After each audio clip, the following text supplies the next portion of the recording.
Hello students, मैं Gulveer Sharma, bio faculty at CVPS integrated star course. हम आपके सामने इसलिए आए हैं कि हम एक नीट की ऐसी सीरीज स्टार्ट कर रहे हैं जिसमें हर टॉपिक के 10 ऐसे क्वेश्चन होंगे जो कॉन्सेप्ट बेस्ड हैं, जिनमें अक्सर बच्चे उलझ जाते हैं या तो छोड़ देते हैं या ज़्यादा टाइम लगता है। तो लगभग ऐसे क्वेश्चंस हमने हर लेसन से, हर टॉपिक से कलेक्ट किए हैं और उनको आपके सामने टाइम टू टाइम डिस्कस करते रहेंगे ताकि आपका एक सब्जेक्ट में अप्रोच परफेक्ट हो जाए।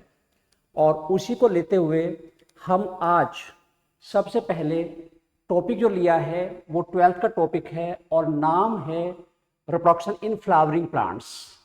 ये 12th का फर्स्ट टॉपिक है और नीट में काफ़ी इम्पॉर्टेंट है, कई क्वेश्चन जिससे आते हैं और शायद ऐसा कोई नीट का पेपर रहा होगा जिसमें कोई क्वेश्चन इससे ना आया हो।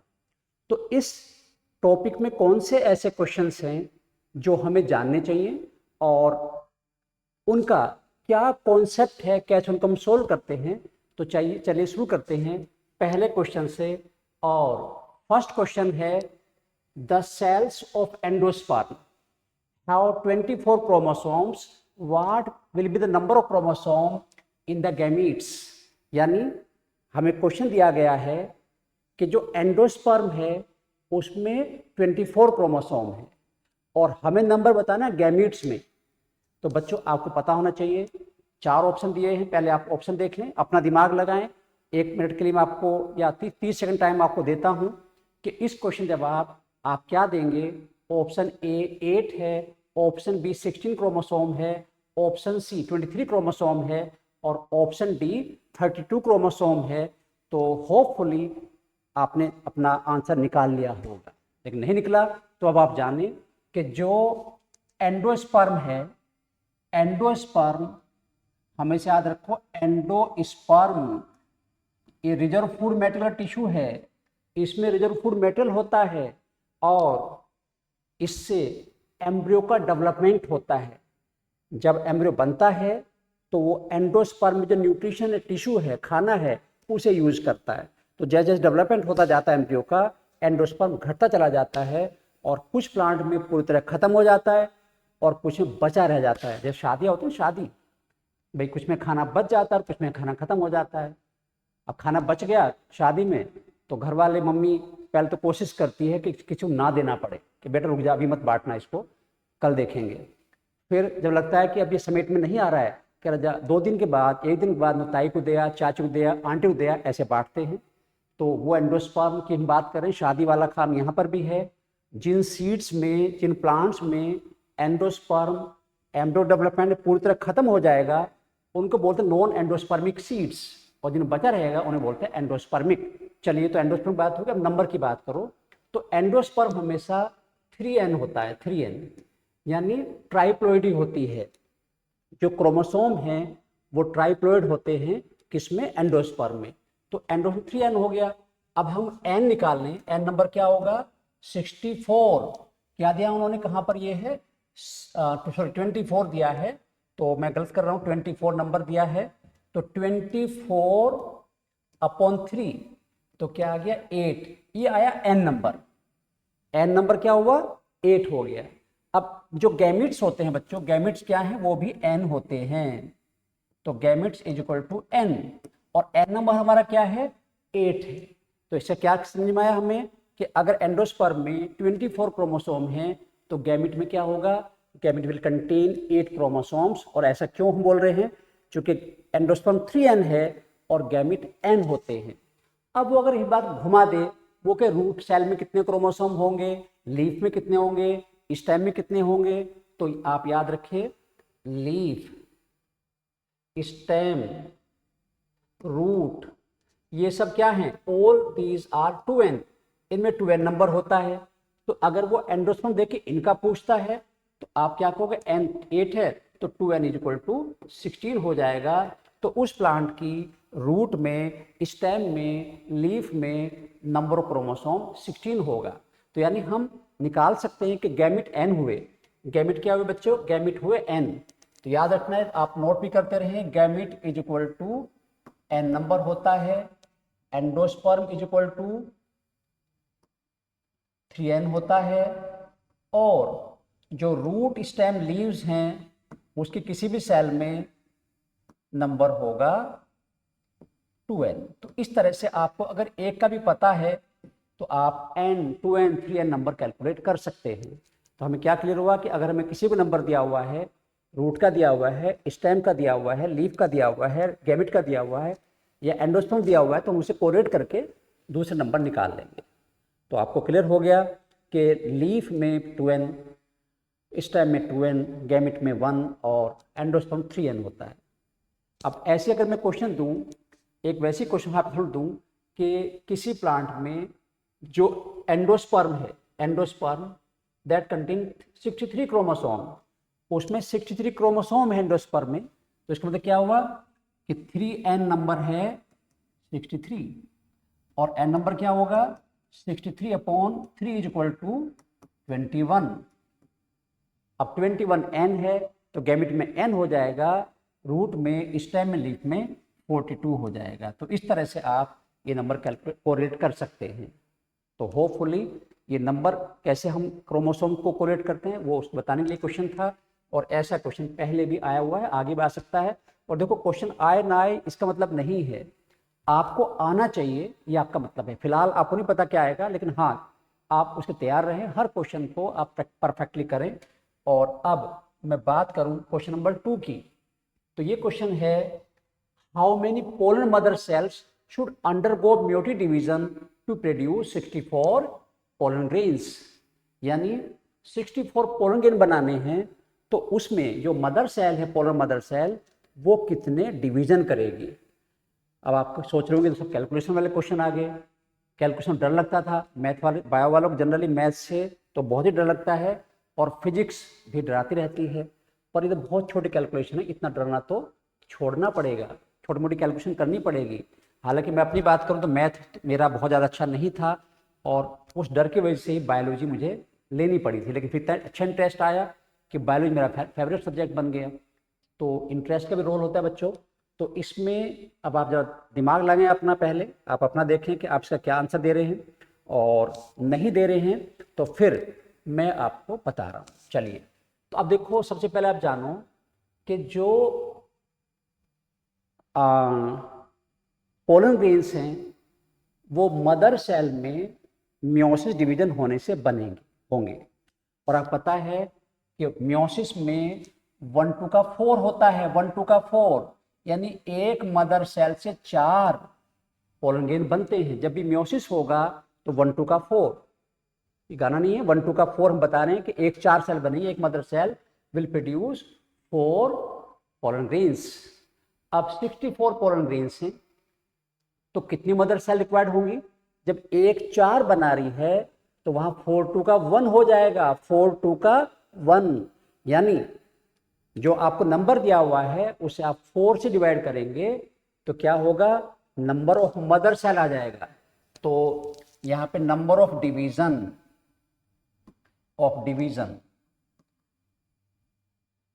इज इक्वल टू नंबर, ये छोटी छोटी बातें, number of pollen grains, number of pollen grains upon 4, इसे 4 से डिवाइड करना है।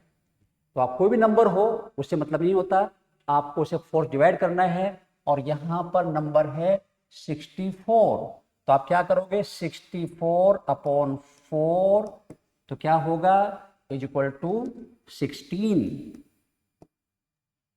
तो ये 4 का 1 हो गया, 64 का 16 हो गया।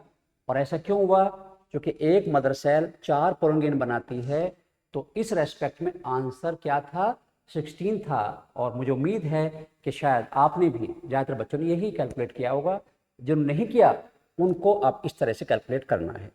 ठीक, तो अब आप ये भी जान लें, ये तो डिवीजन की बात हुई।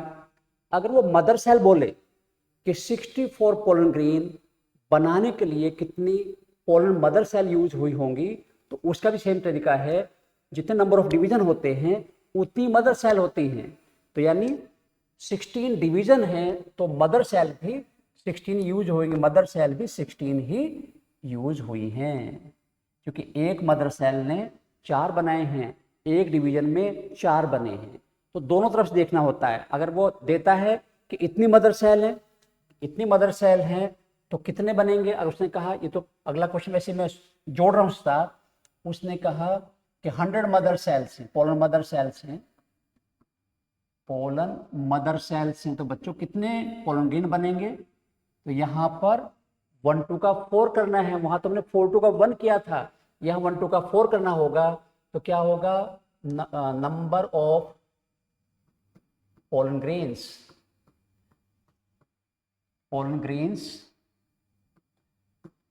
Is equal to number of mother cells into 4। अब मदर सेल में क्या बोला, 100 बोला है, अब 4 से आपने करके क्या हो गया 400। तो बिल्कुल सिंपल तरीका है कि मदर सेल से पोलन ग्रेन निकालने हैं तो आपको 4 से मल्टीप्लाई करना पड़ेगा 4 से, और पोलन ग्रेन से मदर सेल डिवीजन निकालने हैं तो आपको 4 से डिवाइड करना होगा।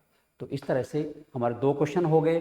थर्ड क्वेश्चन आपके सामने आ रहा है, जिसको आप पहले खुद एनालाइज कीजिए और फिर मैं उसको जवाब देने वाला हूं, मैं बताने वाला हूं, और इसलिए हम यहाँ खड़े हुए हैं आपके सामने बोल रहे हैं, ताकि हमारे बच्चे जो इस वीडियो को देख रहे हैं उनका ये कॉन्सेप्ट या क्वेश्चन गलत बिल्कुल ना हो। और एक बार और आपसे कहना चाहता हूँ इसी बीच में कि अगर किसी टॉपिक पे आपको भी अपना कोई क्वेश्चन सॉल्व करवाना है, लगता है कि ये आपको नहीं आता, आपकी प्रॉब्लम बनी हुई है, तो आप हमारे कमेंट बॉक्स में जाके उसको लिख सकते हैं और मेल भी कर सकते हैं, और यहाँ तक कि हमारा फ़ोन नंबर भी साइट पे अवेलेबल है, उस पर कॉल भी कर सकते हैं, तो आपको जवाब ज़रूर मिलेगा। ये प्लेटफॉर्म आप सबके लिए है और इसका मकसद ये है कि जो हम नॉलेज है अपनी, जो भी जैसी भी है, अच्छी बुरी मैं तो नहीं कह सकता बहुत ज़्यादा है या कुछ ये कहें, वो आप तक हम पहुंचा सकें और आपकी समस्या दूर कर सकें। चलिए, तो अब अगला क्वेश्चन है, micropyle of seed used in, seed में माइक्रोपाइल होता है, उसका क्या काम है। यहाँ पर एक क्वेश्चन देने का मकसद बहुत बड़ा इसलिए है कि माइक्रोपाइल सीड में भी होता है और माइक्रोपाइल ओव्यूल में भी होता है, जिससे सीड बना है। आपको पता है कि जो ओव्यूल है आफ्टर फर्टिलाइजेशन वही सीड में कन्वर्ट होता है। जब ओव्यूल सीड बनता है तो कई सारी चेंजेस होती हैं, वो हम किसी और टॉपिक में डिस्कस करेंगे कि changes during fertilization, after fertilization क्या क्या होती हैं। लेकिन माइक्रोपाइल वो स्ट्रक्चर है ओव्यूल की जिसमें कोई चेंज नहीं होता, वो ओव्यूल में माइक्रोपाइल है और सीड में भी माइक्रोपाइल है। आप देखिए, जो सीड में माइक्रोपाइल है, बच्चे कंफ्यूज हो जाते हैं।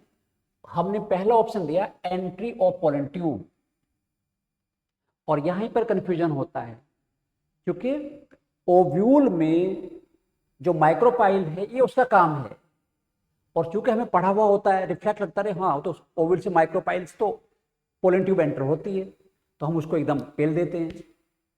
लेकिन हमें से ध्यान रखिए, 4 ऑप्शन पढ़ के आपको आंसर देना चाहिए, क्योंकि कई बार छोटा ट्विच होता है, कहीं तो ग्लिच होता है, वो ए भी कर देता है और कहीं पर और मैं तो अगला पढ़ा ही नहीं।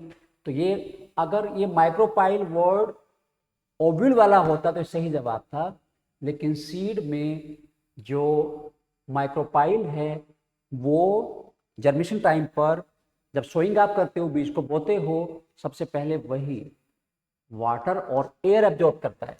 तो इसका आंसर सी है कि सीड में जो माइक्रोपाइल प्रेजेंट है वो किसके लिए नहीं है, ये तो पहले ही हो चुका प्रोसेस, अब तो जर्मिनेशन होगा और उसके लिए उसे वाटर और एयर चाहिए, क्योंकि बिना वाटर के, बिना मॉइस्चर के जर्मिनेशन नहीं हो सकता, और एयर भी रिक्वायर्ड है, और तब जाके वो कहाँ से आएगी, माइक्रोपाइल से एब्जॉर्ब किया जाएगा। तो यहाँ इस क्वेश्चन देने से आपको क्या समझ में आया, ओव्यूल का माइक्रोपाइल का फंक्शन अलग है और सीड के माइक्रोपाइल का फंक्शन अलग है, इसलिए क्वेश्चन आपको मैं बता रहा हूँ। अब देखिए अगले क्वेश्चन की तरफ बढ़ रहे हैं, और इसको आप देखिए, पहले अच्छा क्वेश्चन है, थोड़ा सा टेक्निकल बेस्ड है, टेक्निक बेस्ड है। इन ए ब्रीडिंग एक्सपेरिमेंट, हम जो एक ब्रीडिंग एक्सपेरिमेंट कर रहे हैं जो एंथ्रोपोजेनिक है, जिसको हम खुद कर रहे हैं, नेचर नहीं कर रही है, in a breeding experiment the selected male parent is deployed. जो मेल पेरेंट है वो 2n है, यहाँ नोट मैं लिख रहा हूँ ताकि मैं ही कंफ्यूज ना हो जाऊँ। मेल पेरेंट बिना लिखे, मेल पेरेंट वो तो 2n है, ठीक है, चलिए अच्छी बात है। और नॉर्मली सब मेल और फीमेल पेरेंट 2n ही होते हैं, डिप्लॉयड ही होते हैं। यानी एक्सपेरिमेंट की बात कर रहे हैं, हाइपोथेटिकल बात भी बोल सकते हैं। And the female parent is tetraploid, ये पे यहाँ पे ग्लिच कर दिया, फीमेल पेरेंट टेट्राप्लॉइड है, पेरेंट टेट्राप्लॉइड यानी 4n है, फीमेल पेरेंट 4n हो गया। अब क्या कहना चाहता है वो, what will be the ploidy level of endosperm. अब इस प्लांट में जो एंडोस्पर्म बनेगा उसमें प्लोइडी लेवल क्रोमोसोम के कितने सेट होंगे, ये क्वेश्चन है। तो पहले तो आपको ये जानना होगा कि एंडोस्पर्म बनने में क्या क्या यूज होता है, तब जाके क्वेश्चन अच्छा लगेगा, अच्छा कर पाओगे। कि जो एंडोस्पर्म है, एंडोस्पर्म बनने के लिए क्या होगा, endosperm is equal to 1 male gamete, है ना। सेकंड आपको पता है कि एंडोस्पर्म में डबल फर्टिलाइजेशन होता है, तो जो सेकेंडरी मेल गैमेट है वो यूज होगा, तो 1 मेल गैमेट यूज होगा, ठीक, प्लस 2 पोलर न्यूक्लिया यूज होंगे, पोलर न्यूक्लिया वो फीमेल के होंगे, तो मेल का गैमेट यूज होगा, और जो फीमेल पार्ट है उसका 2 पोलर न्यूक्लिया यूज होंगे, ठीक है। और मेल गैमेट भी बनता है मेयोसिस डिवीजन से, और जो पोलर न्यूक्लियाई हैं वो भी मेयोसिस डिवीजन का पार्ट है, उससे बने हुए हैं, हैप्लॉइड है। अब इसका मतलब क्या है, अब जरा देखो आप कि जो मेल पेरेंट 2n है, तो मेल पेरेंट से क्या बनेगा, मेल पेरेंट 2n, तो then male gamete will be n, male gamete क्या होगा, n होगा, ठीक। तो मेल गैमेट n हो जाएगा, जो नंबर मेल गैमेट पेरेंट का दिया हुआ है उसका n नंबर हम यूज करेंगे, और जो फीमेल गैमेट है वो 4n है, फीमेल जो है 4n है, देन क्या होगा, देन जो polar nuclei, polar each polar nuclei, each polar nuclei has, क्योंकि वो 4n है तो उसका नंबर क्या होगा, पोलर न्यूक्लियाई का 2n होगा। अगर नॉर्मल प्लांट होता वो 2n होता तो पोलर न्यूक्लियाई n होता है, n, पर चूंकि यहाँ पर फीमेल प्लांट 4n है, तो जब मेयोसिस डिवीजन होगा तो आधा होके वो 2n न्यूक्लियस बनाएगा। तो अब क्या होगा, एंडोस्पर्म जब देखो एंडोस्पर्म क्या क्या होगा, तो एंडोस्पर्म में आप ऐड करोगे जो मैं पीछे लिखा है, एक तो मेल गैमेट, ये तो n हो गया, है ना, मेल गैमेट n होगा क्योंकि मेल प्लांट 2n है, प्लस जो एक पोलर न्यूक्लियाई 2n, दूसरा पोलर न्यूक्लियाई 2n होगा, जो पोलर 2 यूज होते हैं, तो टोटल क्या हो गया, n 2n is equal to 5n हो गया। तो इसका आंसर क्या होगा, इसका आंसर होगा बच्चों 5n। अब देखो जरा, आप देखो 5n आंसर होगा 5n, तो कहाँ है 5n, पेंटाप्लॉइड, यानी ये रहा पेंटाप्लॉइड होगा। तो इस तरह क्वेश्चन अगर दे जाएं तो आप उसे देख सकते हो, कर सकते हो, कोई दिक्कत नहीं आएगी, क्योंकि आपको ये पता होना चाहिए कि एंडोस्पर्म बनाने के लिए 1 male gamete and 2 polar nuclei are use. अब उनके नंबर देख लो, जो भी नंबर पेरेंट्स का दिया हुआ है उसको आपको हाफ करना है, 2n है तो n करना है, 4n तो 2n करना है, और जो 6n कहता है तो वो कहलाएगा, वो हो जाएगा 3n। अब यहाँ पर तो ये नंबर प्लोइडी की फॉर्म में है, वो नंबर ऑफ क्रोमोसोम दे तब भी आपको ऐसे करना है। अगर नॉर्मल बात करता तो आंसर ट्राइप्लॉइड होता, जो नॉर्मल होता है, लेकिन उसने यहाँ पर फीमेल पेरेंट को 4n कर दिया, टेट्राप्लॉइड कर दिया, जिसकी वजह से जो पोलर न्यूक्लियाई हैं वो n की बजाय 2n हो गए, और 2 पोलर न्यूक्लियाई के 4n हो गए, और एक मेल गैमेट हो गया, और नंबर हो गया बच्चों पेंटाप्लॉयड। तो इस क्वेश्चन पे आप जरूर ध्यान दें, ऐसा क्वेश्चन कभी ना कभी आ सकता है। और अब हम अगला क्वेश्चन आपके सामने लेकर आ रहे हैं, जिसको पहले आप देखोगे, क्योंकि देखो पहले अपना दिमाग लगाना चाहिए। आप इसको ऐसा समझिए, अगर आप ड्राइविंग सीखना चाहते हैं तो लगातार ड्राइवर के पास में सीख के ड्राइविंग नहीं सीखेंगे, ड्राइविंग सिर्फ बैठ के ही ड्राइविंग सीखेंगे। तो जब तक आप अपना दिमाग नहीं लगाओ किसी काम में, वो परफेक्शन नहीं आएगा। आप किसी के साथ किसी फंक्शन में कहीं जाते हो तो आपको टेंशन फ्री होते हो, सारा काम उसे जिसके साथ वो करेगा। लेकिन जब आप अपने के जाते हो, सारी जिम्मेदारी आपकी हो जाती है। तो किसी को एग्ज़ाम आपको देना है तो जिम्मेदारी आपकी है। We are supporter, teacher supporter है आपका। जहाँ भी आपको लगता है कि स्पीड कम हो रही है, समझ में नहीं आ रहा है, वहाँ पर टीचर काम आता है। और यहाँ पर आपको मैचिंग करना है। याद रखिए, अब जो पेपर आता है मैचिंग के क्वेश्चन बल्क में है, थोक में। और जो अभी करंट नीट हुआ है इस साल का, उसमें लगभग 28 क्वेश्चंस मैचिंग के हैं। अच्छे लगते हैं क्योंकि, पर इसका मतलब ये भी है कि आप वो देखो एक साथ कई क्वेश्चन के साथ पूछ लिए उसने। इसमें जो क्वेश्चन है ये पोलिनेशन बेस्ड है, पोलिनेशन। और आपको पता है कि क्रॉस पोलिनेशन में कोई ना कोई चाहिए एजेंसी। जो सेल्फ पोलिनेशन है वो तो घर की बात है, कोई जरूरत नहीं किसी बाहर के आदमी की। लेकिन जब बाहर की बात होती है, बाहर की जरूरत पड़ती है, तो ये नाम दिए हैं एजेंसीज के। और एक नाम दिया है name of pattern of pollination. तो आपको याद रखना है कि जो मेलेकोफिली, मेलेको मीन्स होता है स्नेल, ये एक मोलस्क है।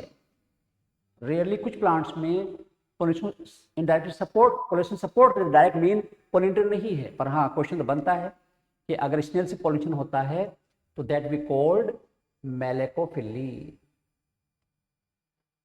मेलेकोफिली किसके लिए होती है? स्नेल के लिए होती है। मैं यहाँ पर एक वर्ड आपको और बता रहा हूँ, मिर मैकोफिली। अगर यहाँ वर्ड होता है मिर मैकोफिली, मिर मैकोफिली, तो वो होता है चींटियों के लिए, आंट्स के लिए। आप देखो बहुत सारे फ्लावर के ऊपर चींटियां अपना घूमती रहती हैं। वो मटर गश्ती नहीं करने गई, वो खुशबू सूंघने नहीं गई कि आप मजा आएगा भैया, अच्छा खुशबू आ रही, बहुत अच्छा फ्लावर है। वो तो वहाँ से अपने लिए खाना लेने गई, नेक्टर लेने गई हैं। और उस नेक्टर लेने के साथ साथ दे परफॉर्म पोलिनेशन। तो जब चींटियों से पोलिनेशन आंट से होता है तो मिर मैकोफिली बोलते हैं। ये क्वेश्चन देने का मकसद ये है कि एनसीईआरटी ने भले ही ना दिया, लेकिन ये वाला क्वेश्चन आ चुका है, चिरोप्टेरोफिली का क्वेश्चन दिया जा चुका है, इसलिए हमने जो और एजेंसी उनको भी ऐड कर दिया। मान लो कोई ऐसा क्वेश्चन आ जाए, वैसे तो देखो नीट्स एनसीईआरटी बाहर रियली कोई होता है, पर एक आध क्वेश्चन आ जाता है। पर चूंकि अब आपका टारगेट 720 बच्चों का होने लगा, वो सोचने लगे 720 नंबर मेरे भी आ सकते हैं, तो हम कोई कमी नहीं छोड़ना चाहते। अगर कोई क्वेश्चन थोड़ा सा इधर उधर का है वो भी आपको पता चल जाना चाहिए। तो ये क्वेश्चन आने की वजह से बाकी ऐड किए गए हैं। तो एक और इसमें नहीं है, तो वो मिर मैकोफिली मैंने ऐड कर दिया, वो चींटी के लिए होता। अब जो एंटोमोफिली है, एंटोमोलॉजी स्टडी ऑफ इंसेक्ट्स होती है। Entomology is a unique branch for the study of insects. इसलिए इंसेक्ट से होने वाला पॉलिनेशन एंटोमोफिली है, तो यहाँ पर आएगा इंसेक्ट। तो इसको मैं कहाँ जोड़ दूँ? ये रहा लो, इंसेक्ट ये रहा, ठीक। तो मेलेकोफिली स्नेल के पास चला गया, एंटोफिली इंसेक्ट के पास चला गया।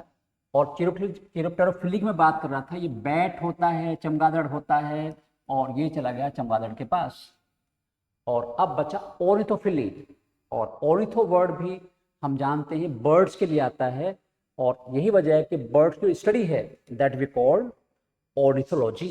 तो ये बर्ड्स हो गया, और अब आप अपने आप तैयार हो गए कि ये रहा बर्ड्स, कहाँ पर है बर्ड्स, ये रहा। अब इसको मैच कर लो, तो देखिए इसमें ए का 4 ये रहा, दो जगह आ रहा, अभी मैं टच नहीं कर रहा हूँ फाइनल क्या होगा। और बी का 3 ये दो जगह आ रहा है, अभी दोनों में चल रहा है। उसके बाद थर्ड ऑप्शन डिसाइड करें चिरोप्टेरोफिली बैट, ये 1O यहाँ पे आ गया।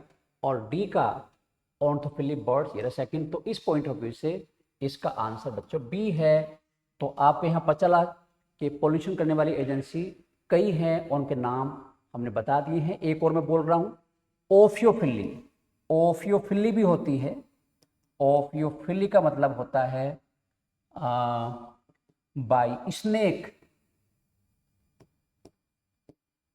ऑफिफिली स्नेक के लिए आता है, ऑफियोलॉजी स्टडी ऑफ स्नेक्स है। देखो बहुत सारी लॉजी हैं, बायोलॉजी से भरी पड़ी है। तो हमारा मतलब तो बेसिकली बहुत ज़्यादा बायोलॉजी नहीं रहता बच्चों का नीट में, लेकिन पहले एक लेसन होता था इंट्रोडक्शन ऑफ बायोलॉजी, वहाँ पर ये सब लॉजी पढ़नी पड़ती थी। और अब वो समस्या खत्म हो गई, सिलेबस काफ़ी रिड्यूस होता चला गया और उससे बच्चों के मार्क्स बढ़ते चले गए। अब तो अगर मिरमैकोफिली आंट्स के लिए होता, ऑफिफिली स्नेक के लिए होता है। और ये बाकी जो है ये वर्ड आपके सामने आए गए। और अब इसका आंसर भी पता चल गया कि इसका आंसर बी है। और अब हम नेक्स्ट क्वेश्चन तरफ जा रहे हैं। और ये क्वेश्चन क्या कहता है, ये क्वेश्चन फिर क्रोमोसोम से कंसर्न है। ये क्वेश्चन जो हमने बच्चों से डिस्कस करके तैयार किए, जो हमारे बच्चे पढ़ते हैं कि उन्हें किन क्वेश्चन प्रॉब्लम आती है, तो उन्हीं क्वेश्चंस को यहाँ पर रखा गया है। और कुछ क्वेश्चन में से कैलकुलेटेड बेस्ड हैं, कोरिलेशन बेस्ड हैं। और ये क्वेश्चन कह रहा है, पहले अब मैं भी पढ़ रहा हूँ, आप भी पढ़ रहे होंगे, what would be the number of chromosome of the aileron cells of a plant with 42 chromosome in its root tip cell। अभी ऐसे क्वेश्चन हमने एंडोस्पर्म का किया है। और अब ये क्वेश्चन आ गया एलरोन सेल्स का। अब देखिए एक बड़ा क्वेश्चन और बताने जा रहा हूं आपको। आप एक लिस्ट बनाइए कि किस टिश्यू की प्लोइडी क्या है, जो प्लोइडी वाला क्वेश्चन आ सकता है और नहीं आए, पता होना बहुत जरूरी है। आप देखिए प्लांट में दो ही टिश्यू ट्रिप्लोइड हैं एंजियोस्पर्म में। एंजियोस्पर्म्स जो होते हैं फ्लावरिंग प्लांट्स हैं, हैव 2 ट्रिप्लोइड टिश्यू। एक क्वेश्चन और बल्कि साथ में आपको ट्रिप्लोइड टिश्यूज में 2 होते हैं। अब 1 क्या है, एक तो एंडोस्पर्म जो पहले जान चुके एंडोस्पर्म, और दूसरा क्या है एलिरोन। ये दोनों 3n हैं। तो नॉर्मली इनके अलावा प्लांट में कोई भी ट्रिप्लोइड टिश्यू नहीं होता। तो अब जो एलिरोन है ये मोनोकोट्स में होता है। It is layer of protein surrounded around the endosperm. तो जो एंडोस्पर्म को चार सराउंड कर रखता है टिश्यू, वो एलिरोन है, बेसिकली प्रोटीन में बना होता है। और ये मेनली मोनोकोट्स में होता है। और like endosperm it is also triploid. तो इसका मतलब क्या है कि हमें जो एंडोस्पर्म का नंबर होगा वही दोनों का नंबर भाई भाई का हो बराबर होगा। अब देखो जरा क्वेश्चन क्या कह रहा है, नंबर कहाँ से लाना है। वो कह रहा है रूट टिप सेल में, जो रूट टिप सेल है, तो 3n निकालना नंबर, हम इसका मतलब यूर रूट टिप सेल। अभी आप इससे पहले क्वेश्चन बात हुई थी वो 2n होती है, दैट इज 2n। अभी रूट हो, स्टेम हो, लीफ हो, 2n होती है। और अब हमें nm निकालना है। 2n नंबर कितना है, 42 है। तो n नंबर क्या हो जाएगा, 42/2, 21। तो इस प्लांट में गैमेट 21 वाले क्रोमोसोम वाले होंगे। रूट में, स्टेम में, लीफ में 42 क्रोमोसोम हैं ही। और अब वो कहना चाहता है कि इसके एलरोन में कितने लेयर होंगे, क्रोमोसोम होंगे। तो आप पता है कि एलरोन 3n है, तो इसलिए क्या हो जाएगा 21 × 3 = 63 क्रोमोसोम। और यही नंबर होगा बच्चों किसमें, same number will present in endosperm.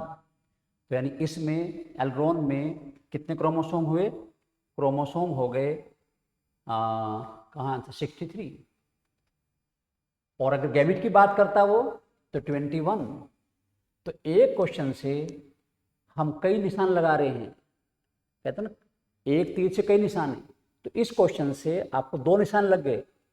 एलरोन का पता चल गया कितने क्रोमोसोम 3n होता है, और एलरोन किस में होता है, किसको सराउंड करता है, वो पता चल गया। और दूसरा ये पता चल गया कि हम गैमेट्स में नंबर, सोमेटिक वेजिटेटिव सेल में नंबर, और जो एंडोस्पर्म उसका नंबर आपस में कैसे कैलकुलेट कर सकते हैं। तो चलिए इस क्वेश्चन में मुझे उम्मीद है कि आपको ये भी अच्छा लगा होगा। और यहाँ अच्छे बुरे की बात नहीं है, बात समझ में आने की है। तो अगले क्वेश्चन तरफ बढ़ते हैं। और ये क्वेश्चन क्या कह रहा है, देखिए how many divisions are required for formation of 100 seeds. और अब आप लग रहा है तो सी डिवीजन ही डिवीजन हो रहे हैं, क्योंकि इन्हीं क्वेश्चन में ज़्यादातर बच्चे गड़बड़ करते हैं। हम टेस्ट लेते हैं तो ऐसे क्वेश्चन टेस्ट में होते हैं और हम देखते हैं कि किस बच्चे ने कितने क्वेश्चंस को गलत किया है, तो उसे लगता है कि यहाँ पर हमें और समझाने की ज़रूरत है। तो पहले हम जानेंगे जो सीड है उसके बनने के लिए क्या क्या चाहिए। तो 1 सीड इज इक्वल टू, याद रखना, 1 seed is equal to 1 microspore चाहिए, एक तो चाहिए माइक्रोस्पोर प्लस 1 मेगास्पोर। देखो रटने की आदत मत डाल, ये रटना जो है ये आपकी जो सोच है उसको कम करता है, और एग्जाम सोच के लिए आने लगा। एग्जाम में कहता है कि आपका लॉजिक क्या है, आप कैसे सोचते हो, उस पर एग्जाम बेस्ड हो गया। मैंने कहता कुछ क्वेश्चन रटने मतलब याद नहीं करने होंगे, पर हर चीज़ को आप ये उल्ट पुलट करके बस ये घुट घुट कर रट लेते हो, उससे बात नहीं बनती। अब बात समझिए कि आप कितने खोल के टॉपिक को पढ़ते हो, कितने समझदारी साल से पढ़ते हो, कैसे उस कॉन्सेप्ट कवर करते हो। जैसे एनसीईआरटी बहुत सारी बातों को कह के छोड़ देती, एक्सप्लेन नहीं करती। ये काम टीचर का है, हम लोगों का है कि हम उसको एक्सप्लेन करें ताकि आप दिमाग में थॉट बने। जब थॉट बन जाता है, कॉन्सेप्ट डेवलप हो जाता है, फिर वो क्वेश्चन गलत नहीं होता। कैसे घुमा ले, आप नहीं घूमते, और रटे हुए में आप घूम जाते हो। तो मेरा कहना ये, भले लोग लगता हो कि भाई ऐसे कर लो वैसे कर लो, पर साइकोलॉजी कहती है कि रटवाना बच्चे की सोच को बंद कर देना है। चलिए, तो अब देखिए एक सीड बनेगा तो 1 माइक्रोस्पोर और 1 मेगास्पोर चाहिएगा, और वो बनवा रहा 400 सीड्स। पहले मैं ये देखना चाह रहा हूं कि क्या आपने इस क्वेश्चन आंसर निकाल लिया। बहुत अच्छी बात है, अभी थोड़ी देर में पता चलेगा कि आपने गलत निकाला सही निकाला है। लेकिन अब वो बनवा रहा है 400 सीड्स, तो इसमें क्या होगा, इसमें आपको चाहिए 400 माइक्रोस्पोर प्लस 400 मेगास्पोर। तो एक सीड के लिए बनता है, चाहिए होता है 1 माइक्रोस्पोर 1 मेगास्पोर। अब चूंकि वो 400 सीड बनने की बात कर रहा है, तो हमें 400 माइक्रोस्पोर चाहिए और 400 मेगास्पोर चाहिए। अब इतने माइक्रोस्पोर बनाने में कितने डिवीजन होंगे और इतने मेगास्पोर बनाने में कितने डिवीजन होंगे, धप्पा जोड़ दो, धप्पा कर दो, तो नंबर ऑफ टोटल डिवीजन आ जाएगा। ठीक है, तो अब जानो जरा क्या करते हैं। नंबर ऑफ डिवीजन निकालना है, तो आप क्या करते हैं, नंबर ऑफ डिवीजन, तो क्या होगा, microspore, number of microspore, number of division,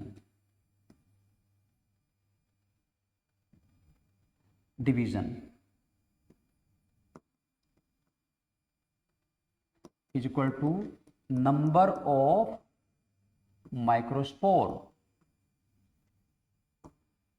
upon 4। यहां पर आप इसे 4 से डिवाइड करोगे, क्योंकि एक डिवीजन में 4 माइक्रोस्पोर बनते हैं। माइक्रोस्पोर और पोलन गेन को अलग नहीं है, एक ही हैं। ठीक है, तो चाहे पोलन गेन की बात करें वो, चाहे वो पोलन गेन की बात करें, माइक्रोस्पोर की बात करें, तो वो सेम तरीका से हम पीछे जाना है। तो यानी हमें क्या चाहिए, हमें चाहिए 400 माइक्रोस्पोर, और कितने डिवीजन रिक्वायर्ड होंगे, वो 4 से आप उसे डिवाइड करोगे तो आपका आ गया 100 माइक्रोस्पोर, 100 डिवीजन, सॉरी 100 डिवीजन। तो यानी 100 डिवीजन होंगे तो 400 माइक्रोस्पोर बन जाएंगे। अब बात करें मेगा स्पोर, किसकी बात करेंगे, mega spore, division, number of division 4 mega spore.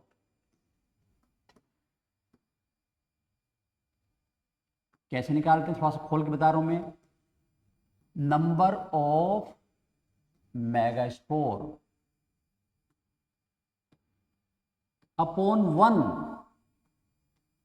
क्योंकि यहां एक डिवीजन में हमें एक ही मेगास्पोर मिलता है, एक डिवीजन में एक ही मेगास्पोर मिलता है, जबकि माइक्रोस्पोर जब बनते हैं तो एक डिवीजन 4 माइक्रोस्पोर मिल जाते हैं।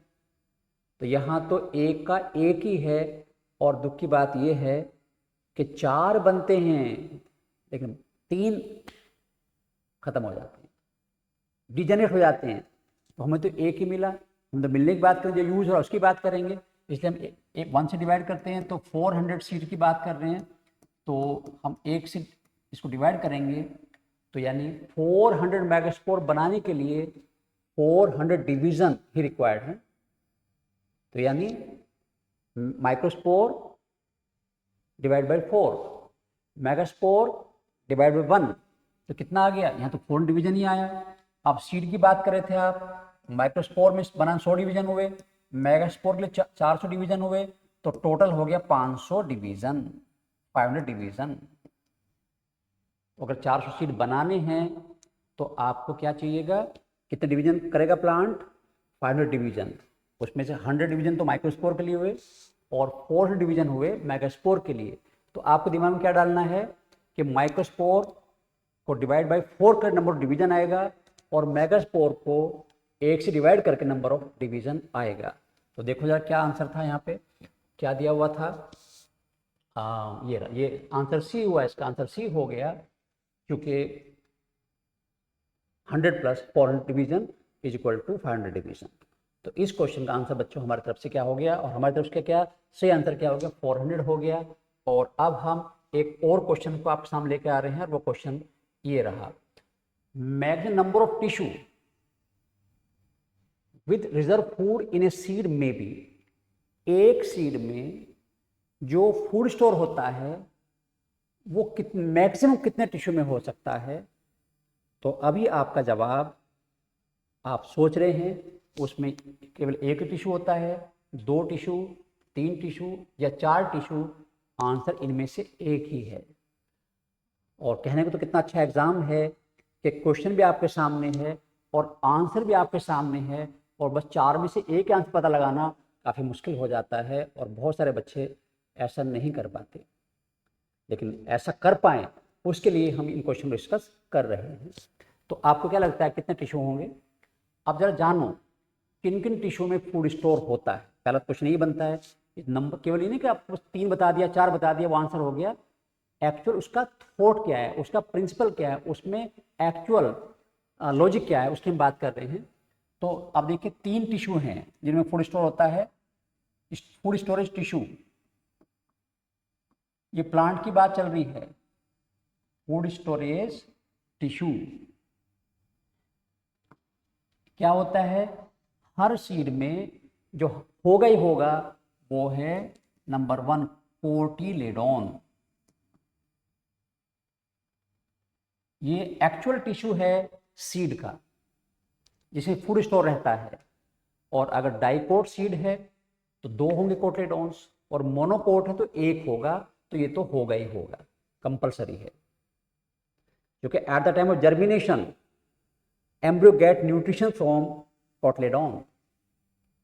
और यही वजह है कि हम कोटिलेडोन को first leaf of the plant बोलते हैं, क्योंकि लीफ बनने के बाद वो खाना प्रोवाइड करती हैं, और eight the time germination cotyledon खाना एम्ब्रियो को प्रोवाइड कर रहा है। ये तो होगा ही होगा।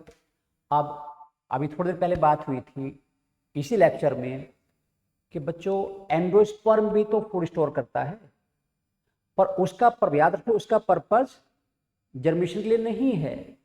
जो एंडोस्पर्म बना है वो बना है किसके लिए?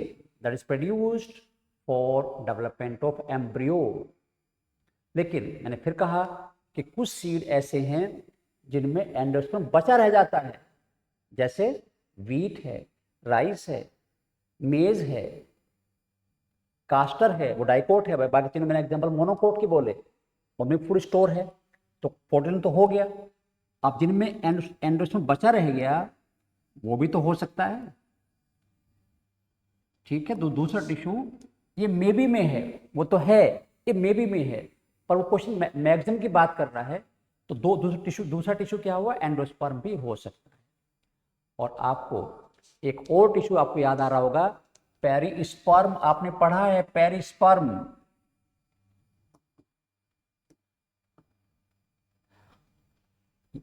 पेरिस्पर्म, और पेरिस्पर्म क्या है? रिमेनिंग न्यूसिलस। रिमेनिंग न्यूसिलस जब ओव्यूल बनता है तो उसका सबसे बड़ा जो पार्ट है वो न्यूसिलस ही है।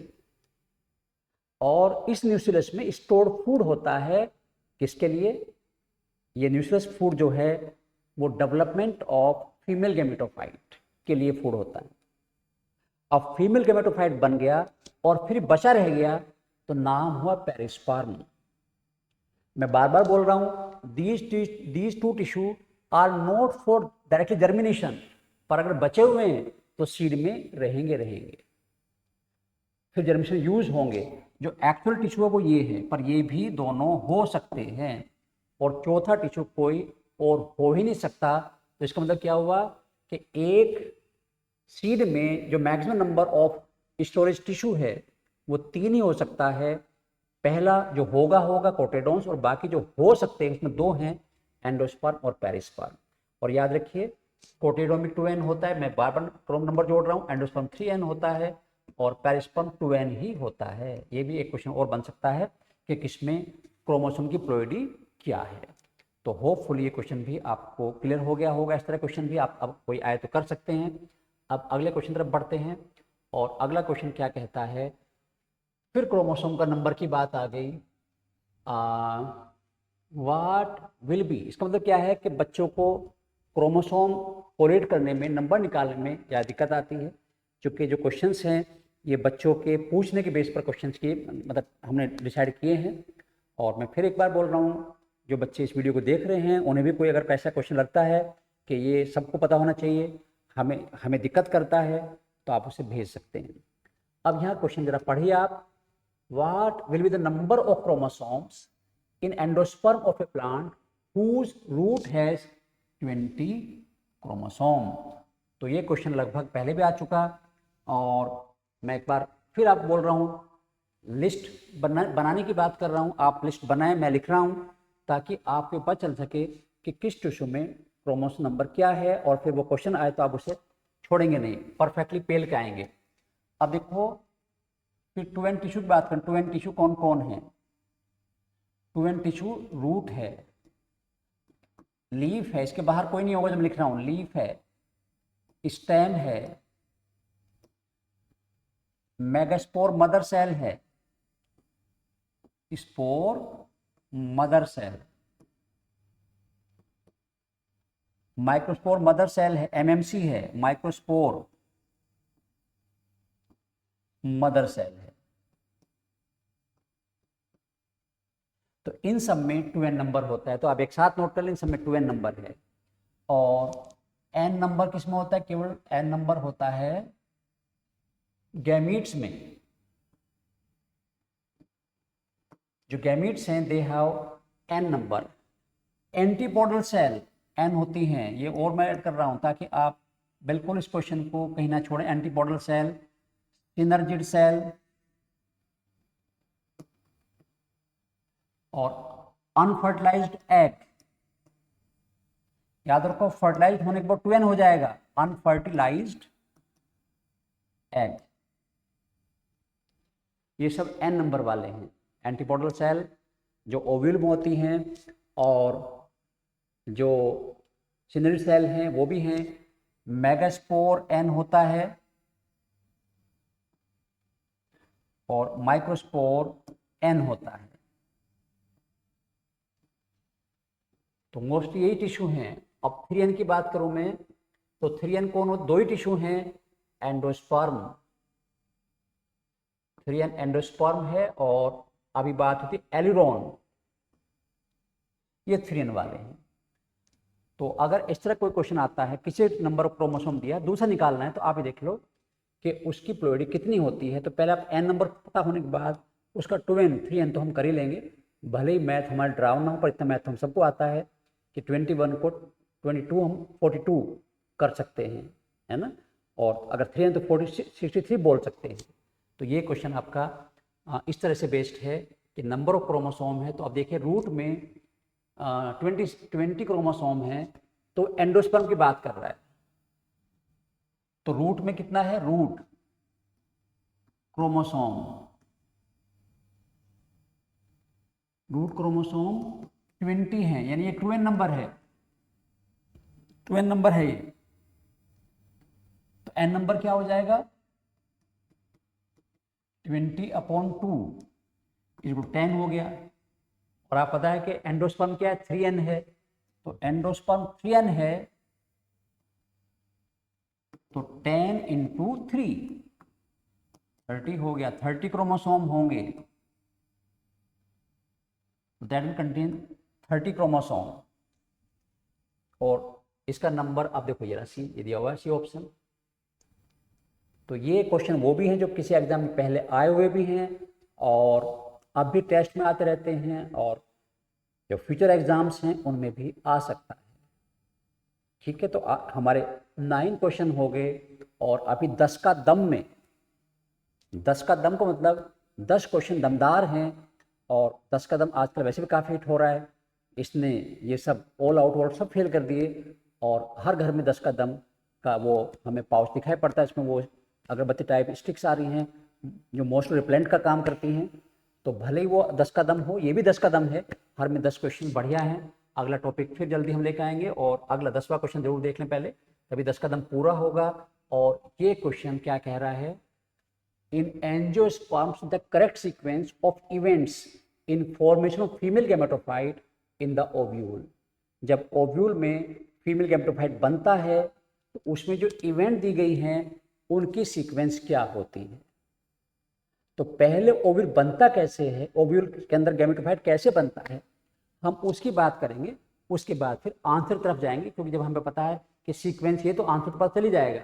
तो जरा देखो, ये है सबसे पहले क्या होता है, पहले स्टेप क्या है, मियोसिस, डिवीजन होगा, division in megaspore mother cell, mother cell, इसमें मियोसिस डिवीजन होगा, 2n का n हो जाएगा, और क्या बनेंगे, 4 मेगास्पोर विल फॉर्म, 4 बनेंगे, विल प्रोड्यूस्ड।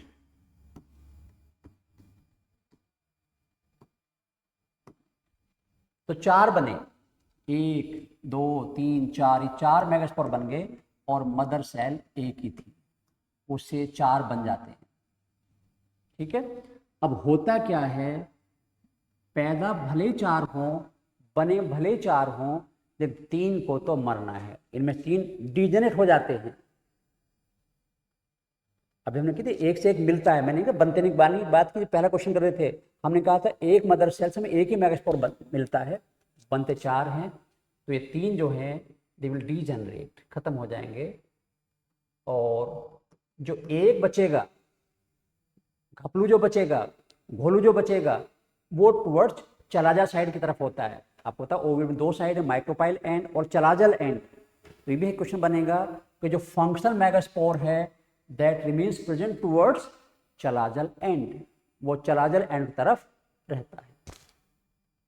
अब तो हमें बन गया 1 मेगास्पोर, तो उसके बाद क्या हुआ, 3 मेगास्पोर डीजेनरेट होते, 3 गायब, डीजेनरेट, पहले 4 बने थे, मतलब डिवीजन हुआ तो डीजेनरेट हो गए,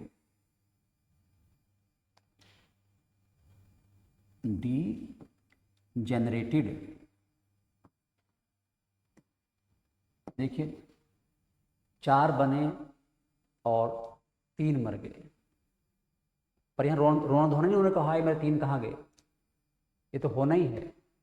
ठीक है, अब ये हो गया, तो पहले 4 बने फिर 3 गायब हो गए। अब जो फंक्शनल मेगास्पोर है, फंक्शनल मेगास्पोर है, उसमें क्या होगा, उसमें 3 सक्सेसिव, एक के बाद एक माइटोटिक डिवीजन होंगे। तो functional megaspore performs 3 mitotic division, और ये डिवीजन विदाउट साइटोकाइनेसिस होंगे, यानी कैरियोकाइनेसिस तो हो रहा है, अभी साइटोकाइनेसिस नहीं हुआ है। इससे क्या होगा कि पहले डिवीजन 2 न्यूक्लियस बनेंगे, फिर दूसरे 4 बनेंगे, और तीसरे से 8 न्यूक्लियस बन जाएंगे।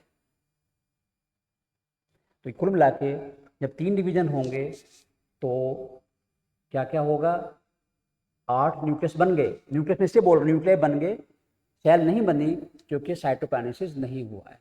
तो during this division karyokinesis not followed by cytokinesis. अब उसके बाद जब 8 न्यूक्लियस बन गए, इनमें से 3 मूव कर जाएंगे टूवर्ड्स माइक्रोपाइल और 3 टूवर्ड्स चलाजल एंड। तो अब उसके बाद क्या होगा, आउट ऑफ 8 न्यूक्लियाई,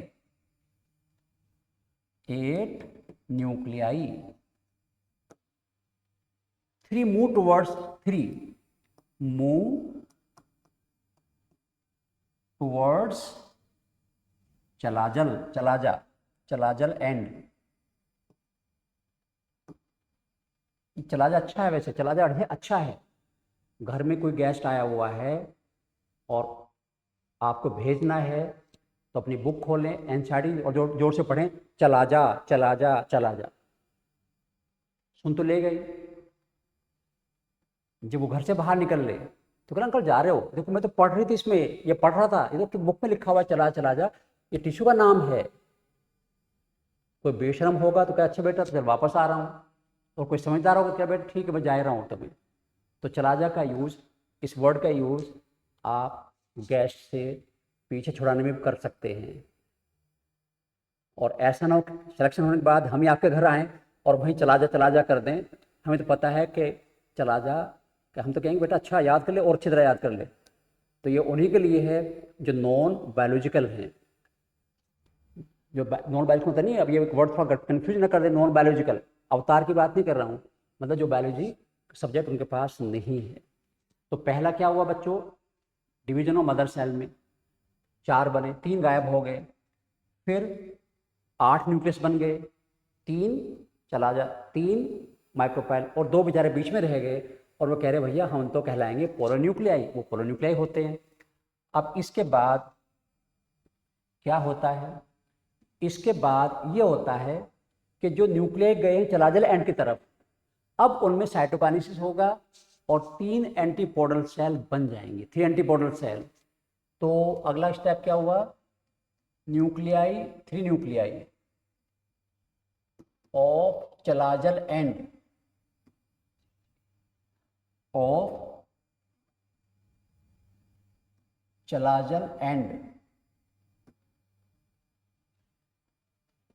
फॉर्म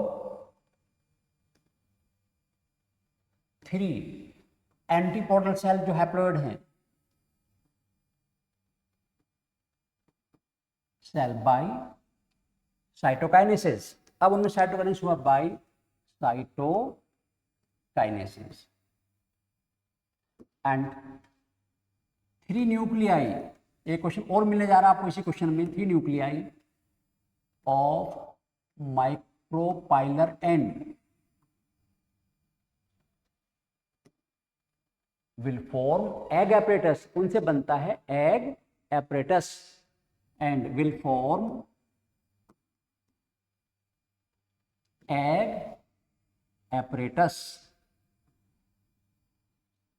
तो यहां पर इनडायरेक्ट क्वेश्चन तो कई सारे क्वेश्चन मिल रहे हैं, यही एक तरीका है, एक तीर से कई निशान लग रहे हैं। जो एग एपरेटस है इसका मतलब क्या है, उसमें 3 सेल होंगे। क्वेश्चन कभी ना बन सकता है, बन रहा है कि how many cells present in egg apparatus. तो 3 सेल होती हैं और उनमें एक बीच में एग होता है और दोनों तरफ उसकी सहेलियां होती हैं जिन्हें बोलते हैं सिनर्जिड सेल। तो egg apparatus contain 3 cells, 1 egg and 2 synergid cell. Egg बन गया और बेचारे पोलोन्यूक्लियाई वही के वही हैं और अब ये कहलाएगा फीमेल गैमेटोफाइट। ठीक है, तो इस तरह से इवेंट होती हैं। तो अब देखते हैं उस क्वेश्चन में क्या सीक्वेंस दी गई, हम कैसे उसको सोल्व करेंगे, उस क्वेश्चन की तरफ जा रहे हैं। और क्वेश्चन ये कह रहा है, देखिए अब देखो उनमें से कि 3 न्यूक्लियर डिवीजन बिल्कुल होते हैं पर पहले नहीं होंगे। डीजनरेशन ऑफ मेगास्पोर होता है, इवेंट सारी दी हुई हैं, पर सबसे पहले कौन सी होगी। तो हमें देखना है कि मदर सेल कहाँ दी हुई है, बिल्कुल ये रहा, पहला होगा meiotic division in megaspore mother cell, यहीं से शुरुआत होती है। एक ओव्यूल में एक ही मेगास्पोर मदर सेल होती है, एंथर में बहुत सारी माइक्रोस्पोर मदर सेल होती हैं, इसलिए हर ओव्यूल एक ही एग बनाएगा। तो पहला तो ये हुआ, तो ये तो नंबर 1 हो गया। ठीक है, अब देखो एक सी कहाँ दिया हुआ पहला, 2 में दे रखा है, जिसमें दोनों से लड़ना पड़ा, उनको छोड़ दो, उनके दिमाग में जरूरत है, इन पे आ जाओ। उसके बाद 4 मेगास्पोर बन गए, अब उनमें 3 डिजेंट होंगे, दूसरा ये रहा, देखो 4 बने थे, तो सेकंड ये हो जाए, नंबर 2 इवेंट ये हो जाएगी। और ये कहाँ दिया हुआ है, बी तो इसमें दिया हुआ है केवल, यहाँ तो ए दिया हुआ है, तो सी के बाद बी आ रहा है। तो एग्जाम में तो क्वेश्चन आप पहले तो फटाफट ये आंसर होगा, पर यहाँ फिर भी एक बार देख लो। उसके बाद जो मेगास्पोर है उसमें 3 सक्सेसिव डिवीजन होंगे, थर्ड नंबर इवेंट ये होगी, ये थर्ड नंबर पे होगी। अब उनसे माइग्रेशन होगा, 3 उधर, फोर्थ नंबर पे ये होगी। और फॉर्मेशन ऑफ वॉल यानी साइटोकाइनेसिस होगा, जिसकी वजह 7 सेल्ड 8 न्यूक्लिएट एम्ब्रियोसैक बनेगा, तो 5th नंबर पे ये इवेंट होगी। तो ये सीक्वेंस को फिट बैठ रही है। और आप सब जानते हो कि जो फीमेल गैमेटोफाइट है एंजियोस्पर्म को, वो मोस्टली, मैं मोस्ट वर्ड यूज़ कर रहा हूँ क्योंकि हमारे सिलेबस में यही है, वो 7 सेल्ड 8 न्यूक्लिएट होता है। अब वो 7 सेल कौन सी पता होना चाहिए, मैं फिर भी एक बार रिकैप कर रहा हूँ। 7 सेल कौन सी है, 3 तो एंटीबॉडल सेल हैं, 2 सिनर्जिड सेल हैं, 1 एग सेल है, ये कुल मिला के अभी 6 सेल हुई है। और एक वो सेल जिसमें ये सब सेल अंदर साइटोप्लाज्म पड़ी हुई हैं, दैट इज सेकेंडरी सेल। तो जिसको हम बड़ा ओव्यूल मान के चल रहे हैं, सॉरी बड़ा हम गैमेटोफाइट मान के चल रहे हैं, वो दैट इज वो क्या है, वो बच्चों वो है, जैसे मैं बना के दिखा दूं, ये 3 हो गई एंटीपोडल सेल, हर में अपना न्यूक्लियस है, और ये चलाजल एंड है, इधर है माइक्रोपाइलर एंड, यहाँ पर एक ये एग, और यहाँ पर साथ में 2 सिनर्जिड सेल। तो 3 सेल और एक ये पूरी सेल है जिसके 2 न्यूक्लियाई हैं, ये सेकेंडरी सेल, हम ध्यान रखें ये सेकेंडरी सेल है। और बड़ा क्वेश्चन ये है कि इसके साइटोप्लाज्म में अदर 6 सेल्स रिमेन्स प्रेजेंट, ये इसके अंदर प्रेजेंट हैं। और सेकेंडरी सेल के दोनों मेरे अनमोल रतन ये रहे, इनका नाम है पोलर न्यूक्लियाई। तो अगर क्वेश्चन ये पूछा जाए कि सेकेंडरी सेल के न्यूक्लियस कितने हैं, उसके खुद के न्यूक्लियस, वो कहती है मेरे 2 ही हैं, और ये इसके अनमोल रतन हैं। और इन सब का एक न्यूक्लियस हो गया, तो 7 सेल कौन, 3 और ये 7 सेल हो गई, और 1 न्यूक्लियाई, 2 न्यूक्लियाई, 3 4 5 6 और 2 न्यूक्लियाई हो गए, तो 8 न्यूक्लियाई हो गए। और हम गारंटी के साथ कहेंगे कि फीमेल गैमेटोफाइट 7 सेल और 8 न्यूक्लिएट होता है। तो देखिए ये 10 क्वेश्चंस हमने आपके सामने रखे, इस उम्मीद के साथ कि अगर आपको कोई प्रॉब्लम थी तो अब आपको प्रॉब्लम नहीं रहेगी। फिर भी कोई प्रॉब्लम आपको आती है तो हमारे सारे ऑप्शन खुले हुए हैं, आप चैट बॉक्स में जाकर लिख सकते हैं, ईमेल कर सकते हैं, फ़ोन भी कर सकते हैं, लेकिन फ़ोन का टाइम इवनिंग का ही अटेंड किया जाएगा, और पर्सनल कांटेक्ट से डिस्कशन हो सकता है, क्योंकि केवल ये एक मकसद ये नहीं कि हम बस 1-1.5 घंटा बोलें और आप सुन लें, मकसद ये है इस लेक्चर का, इस क्लास का फ़ायदा आपको पूरा मिले। तो बच्चों आज यहीं तक, अब नेक्स्ट टॉपिक जो हम लेंगे उसका टॉपिक होगा ह्यूमन रिप्रोडक्शन। तो ये पहला लेसन था रिप्रोडक्शन ऑफ फ्लावरिंग प्लांट्स। जो नेक्स्ट क्वेश्चन हम लेंगे, नेक्स्ट टॉपिक जो लेंगे वो है ह्यूमन रिप्रोडक्शन, और अगर उसमें कोई क्वेश्चन आपको अपनी तरफ से भेजना है तो आप भेज सकते हैं। तो thanks for today and see you soon.